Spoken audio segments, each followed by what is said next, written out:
अयोध्या में मंगलवार का दिन इतिहास के पन्नों में हमेशा के लिए दर्ज हो गया। श्री राम जन्मभूमि मंदिर के शिखर पर वह क्षण आया जिसका इंतजार सदियों से किया जा रहा था। प्रधानमंत्री नरेंद्र मोदी और आरएसएस प्रमुख मोहन भागवत ने मंदिर के शिखर पर धर्मध्वज फहराया और इसके साथ ही अयोध्या ने एक बार फिर भारतीय सभ्यता के सबसे महान अध्याय का साक्षी बन गई। धर्मध्वज फहराने के बाद प्रधानमंत्री नरेंद्र मोदी ने संबोधन में कहा कि आज केवल एक झंडा नहीं लहराया, आज सदियों के घाव भर रहे हैं। 500 वर्षों से जीवित रखा गया ये सभ्यतागत संकल्प आज पूरा हुआ है।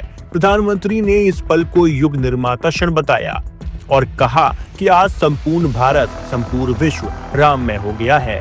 कार्यक्रम में आरएसएस के प्रमुख मोहन भागवत, यूपी की राज्यपाल आनंदीबेन पटेल और उत्तर प्रदेश के मुख्यमंत्री योगी आदित्यनाथ भी मौजूद थे।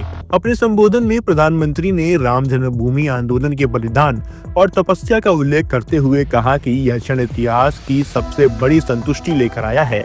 उन्होंने कहा कि हर राम भक्त के मन में आज अद्भुत शांति है, अपार कृतज्ञता है, सदियों का दर्द समाप्त हो रहा है और सदियों का संकल्प सिद्ध हो रहा है। प्रधानमंत्री की पूरी स्पीच में बार बार एक बात उभर कर सामने आई, राम राज्य का आदर्श और भारत की सभ्यता आत्मा का पुनर्जागरण।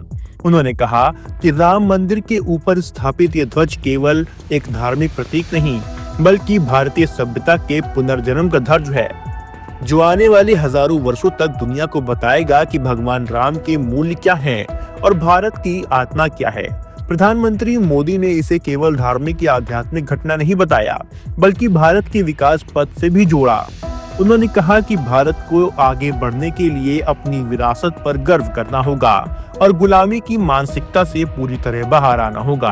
पीएम मोदी ने उस सोच को भी खारिज किया जिसमें ये कहा जाता है कि भारत ने लोकतंत्र किसी विदेशी देश से सीखा। प्रधानमंत्री मोदी ने कहा, लोकतंत्र हमारे डीएनए में है, यह हमारी सभ्यता का मूल तत्व है।